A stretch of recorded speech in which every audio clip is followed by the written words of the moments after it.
All right, Republican Senator Tim Scott from South Carolina is expected to formally announce his bid for president soon. He's hosting an event at the Charleston Southern University, which is in his hometown, ready to kick off his campaign. Senator Scott filed the paperwork to run on Friday. CBS News chief election and campaign correspondent Robert Costa is at the event in North Charleston, and he joins us now. Bob, set the scene for us. Tell us about the crowd and what we can expect to hear from the senator today.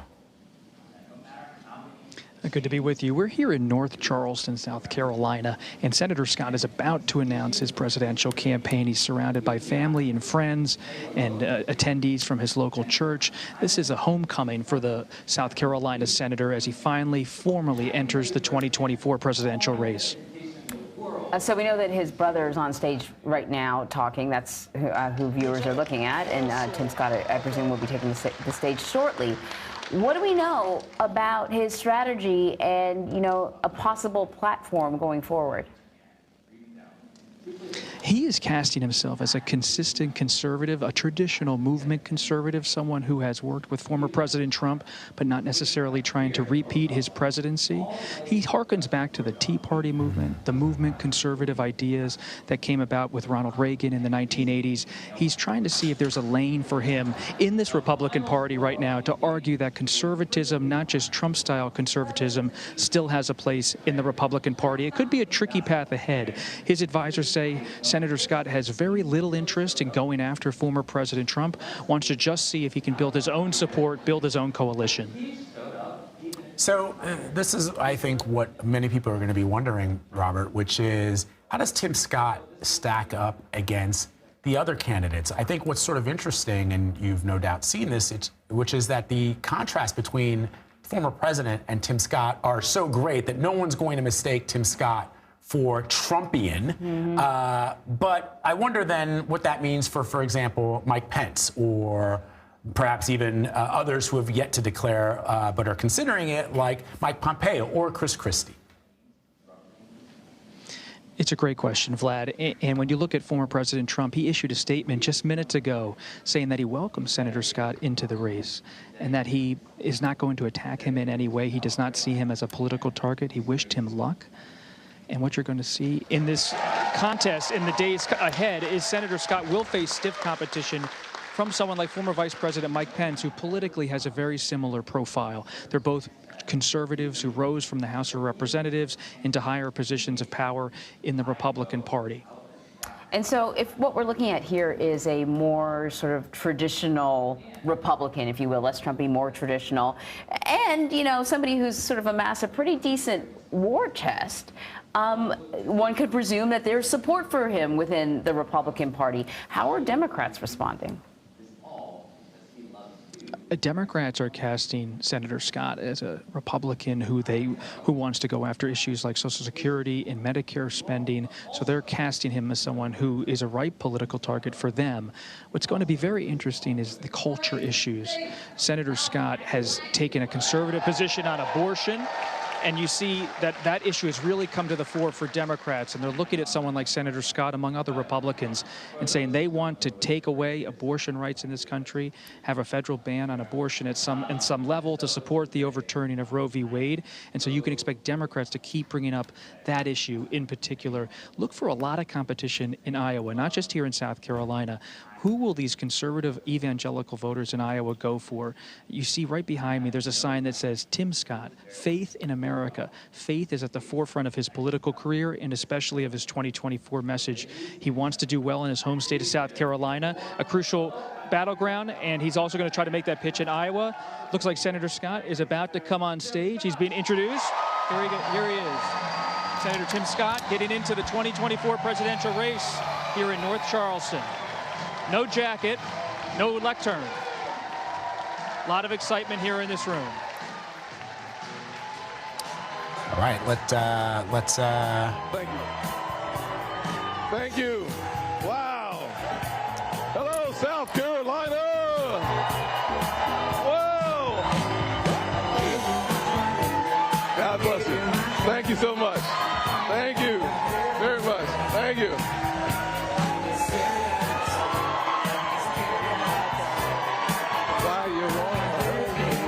All right. Let's go. Thank you. Obviously, I can't dance, as you know that already. So, how's everyone doing today? Woo! I will say, you all look fantastic. What a great place to be. I will say, without any question, I am so happy to be back in North Charleston, South Carolina. And I can't tell you how much I mean this in the depths of my heart. I'm so proud to be an American. I hope you are. Are you proud to be an American? I can't hear you. I can't hear you. I can't hear you. Oh, yeah. America is the greatest nation on God's green earth. And our greatness doesn't come from politicians. Doesn't come from the government. It comes from we the people. We the people. And I tell you, and when I think about the greatness of America, I have to start with my favorite American, my amazing mother. Where is my mama?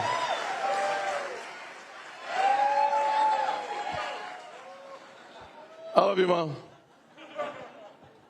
It is hard to find your own mom in a crowd this big. And so diverse, too. Let me just say this real quick here.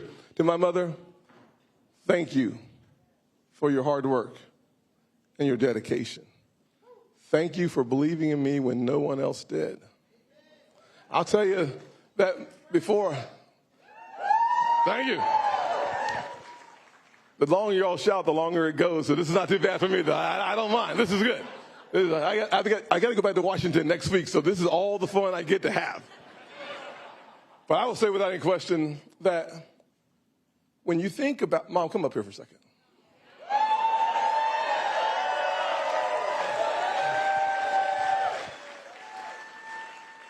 When you think about the miracle of America, it always comes down to someone who loves unconditionally, who goes the extra mile, who's tough as nails, and who puts it all on the line.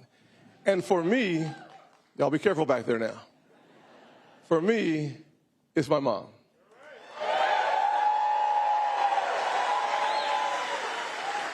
Now, if you've heard my story, and most of you have heard my story, I'm going to tell it again anyways, by the way. So laugh when you're supposed. I can't believe my little buddy took my best line, by the way. It's amazing. But I will say this, Mom, I love you. Thank you for your sacrifice. Thank you for standing strong in the middle of the fire. Y'all should thank her too. That's right. That's right. Amazing. I'll also say this, though, that when I was growing up in a single-parent household, there was a guy from the Citadel named John Moniz. John was the mentor I needed at the right time. I have had more mentors since then. Of course, I've got great mentors, and I thank God Almighty that he continues to provide me with really cool mentors. One of my mentors, Larry Ellison's with us today, and I am so thankful to have so many different mentors in the house. But I will say that there was a guy named John Moniz who mattered so much. And I think Janice is with us today somewhere. Janice is over here. Come here, Janice. So for those of you unaware of this, when I was a kid growing up and I was failing out of school, and my nephew just told a part of the story, it was Janice's husband then, John Moniz, who caught me at the right time, who helped me survive some really hard times. And for those of you who wonder if it's possible for a broken kid in a broken home to rise beyond their circumstances, the answer is yes. And for those of you who wonder if America is a racist country, take a look at how people come together all all of God's people come together. Black ones and white ones, and red ones and brown ones, working together. Because love, unconditional love, binds hearts together. We are not defined by the color of our skin. We are defined by the content of our character. And if anyone tells you anything different, they're a lion.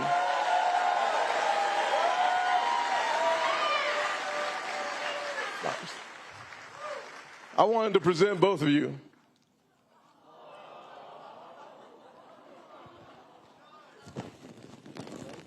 Thank you, Jordan.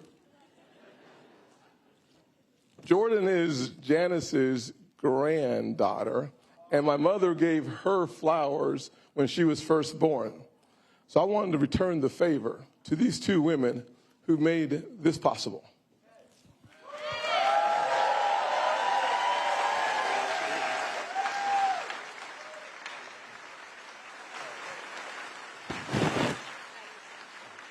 All right, let's get the speech started.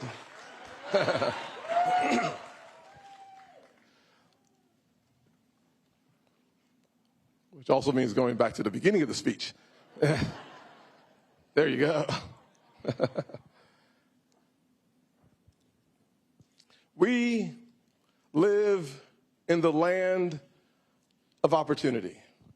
We live in the land where it is absolutely possible for a kid raised in poverty, in a single-parent household, in a small apartment, to one day serve in the People's House, and maybe even the White House.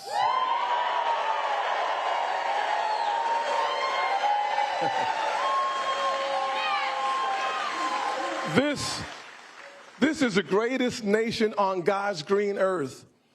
Today I'm thinking back to my grandfather, born in 1921 in Sally, South Carolina, in the Deep South.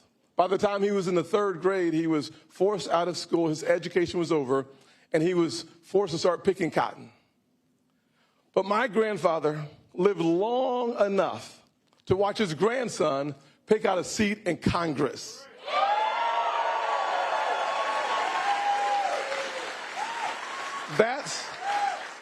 That's the evolution of the country we live in. My family went from cotton to Congress in his lifetime. And it was only possible because my grandfather had a stubborn faith. Faith in God, faith in himself, and faith in what America would be. He looked beyond the pain of his present, and he saw the promise of his future.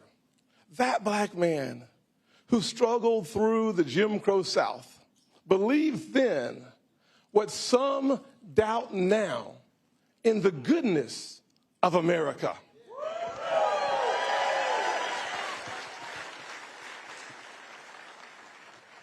I was 7 years old when my parents divorced. We moved in with my grandparents. My mom and my brother, we all three shared one bed and one bedroom in that 700 square foot rental home. But my grandfather said to me, son, you can be bitter or you can be better, but you can't be both.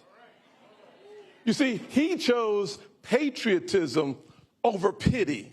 He focused on the windshield of his life and not on the rearview mirror.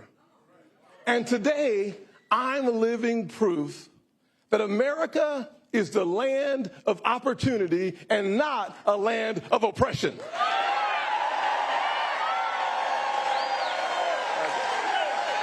Amen, amen, amen, amen, amen, amen. But you see, this isn't just my story. It's all of our stories. The circumstances and the situations may be different. The details may change.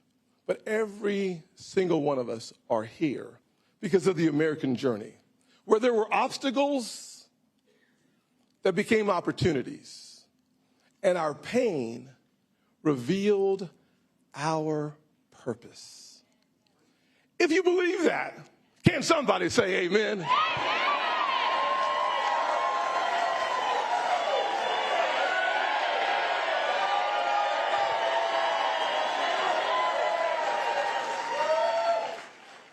But unfortunately, under President Biden, our nation is retreating away from patriotism and faith. The fewest people in 30 years believe that their kids will be better off than their parents. And the radical left is pushing us into a culture of grievance instead of a culture of greatness. My mom worked 16-hour days as a nurse's aide, changing bedpans and rolling patients. It was hard work. It wasn't glamorous. But those 16-hour days put food on the table and kept the lights on. They empowered her to move her boys out of a place filled with pain into a home filled with love. My mom's work ethic taught me that there is dignity in all work. And that's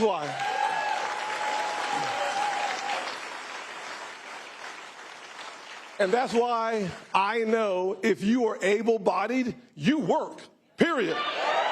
Everybody should go to work if you can. My mom said to me, son, you can be a victim or we can be victors. She chose victorious. But under President Biden, our nation is retreating away from work and dignity. Millions and millions of people have dropped out of the workforce entirely. And the share of working-age men choosing to work is the lowest it has ever been. That is pathetic. My mom, working those 16 hours, I was kind of feeling sorry for myself. My mom was too busy. My dad wasn't there. We didn't have money for the simple little treats. I felt disillusioned and angry, and I was challenged, young man. And I felt like the weight of the world was accumulating on my shoulders. And that's why I love the Moniz family, because when I was 15 years old, I met John Moniz, a Chick-fil-A operator, a Citadel graduate, who came into my life right when I needed a mentor the most. And he started teaching me some very basic life principles. He said, Tim, having a job would be good, but creating jobs would be better. I like that concept, by the way. I really appreciate that lesson. He also said that one day you'll know the difference between your income that helps your lifestyle and a profit that can change your entire community. John taught me that anyone from anywhere at any time could rise above their wildest expectations and imagination. But first, I had to take responsibility for myself.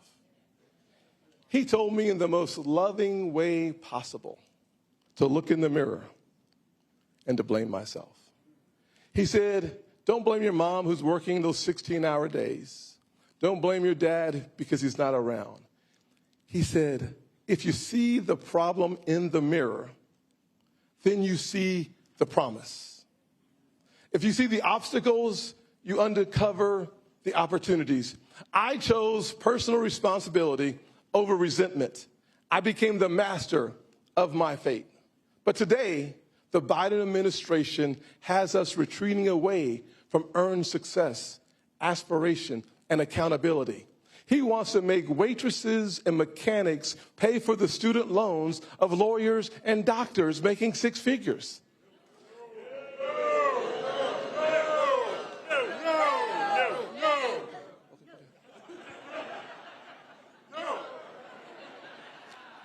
I believe them.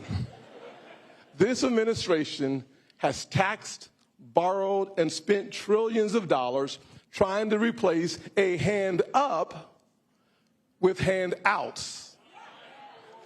And all they bought us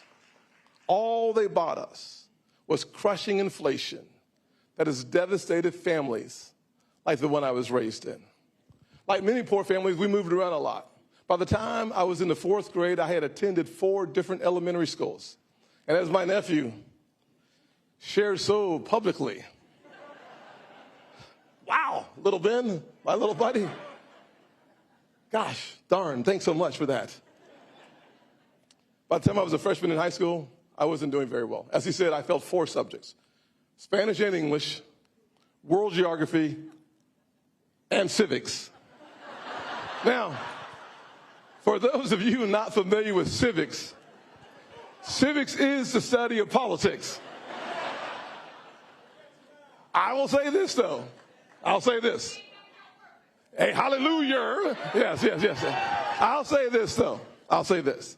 After 10 years in the Senate, I am not the only one failing civics in the nation's capital. I'm not the only one failing civics in America's capital. But that is where I found my unhappy self. My mom was a tireless encourager, and she still is. But when she saw my report card that year at the end, come on, you said, come on. I wish that's what she said. But she had a different approach. She introduced me to a different form of encouragement. It was applied from right about here all the way down to here. Y'all know what I'm talking about? Okay, good. Well, then you realize I went to summer school, caught up with my class, and I never failed another subject for the rest of my life. Thank God for a good mama. I started college on a very small football scholarship at a Christian school. But that's where I learned that Jesus was my life and football just a game. I found my true hope in the words in Ephesians 3:20, that God is able to do exceedingly abundantly above all that we ask or imagine. And I graduated, hallelujah, and I graduated with a degree in political science from Charleston Southern University. Home of the Bucks. You see, I have lived that the closest thing to magic in America is a good education. But today, the far left has us retreating away from excellence in schools. Extreme liberals are letting big labor bosses trap millions of kids in failing schools. They're replacing education with indoctrination.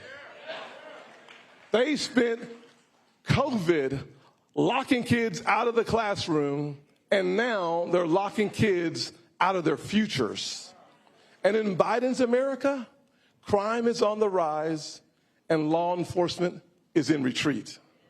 The far left is ending cash bails. They're demonizing, demoralizing, and defunding the police. I grew up in neighborhoods alongside people who ended up incarcerated or in the seminary too, but cemetery as well. We needed more public safety, not less. We cannot have innocent people at risk, police officers getting ambushed and attacked, and seniors locked in their homes from the time the sun goes down until the sun comes up. Joe Biden and the radical left are attacking every single rung of the ladder that helped me climb. And that's why I'm announcing today that I'm running for president of the United States of America.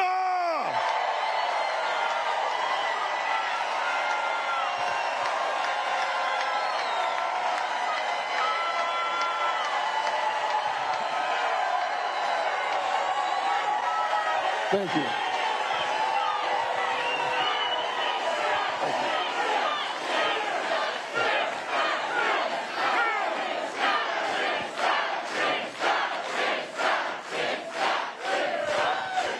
Thank you. You see, they're attacking our American values, our schools, our economy, and our security. But not on my watch. Not on my watch. That won't work. I cannot stand by while this is done to America. She's done too much for me. Our nation, our values, and our people are strong, but our president is weak. America is not a nation.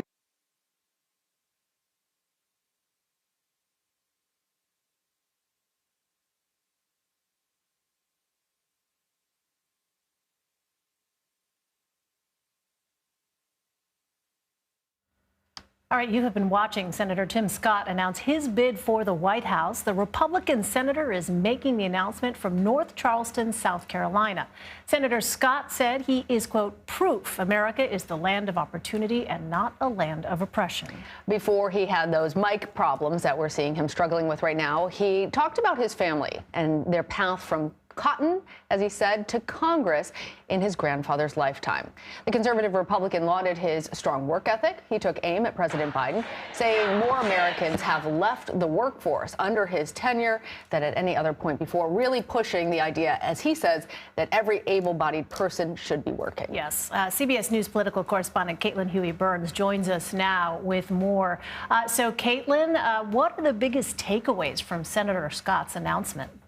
Hey, Elaine, good to see you. Well, he is reflecting a lot of what he told us in an exclusive interview last month when we talked to him in Iowa, which was that he wants to run this campaign as one of positivity, one of optimism, kind of looking at what he believes America has done for him and what he believes they can do moving forward.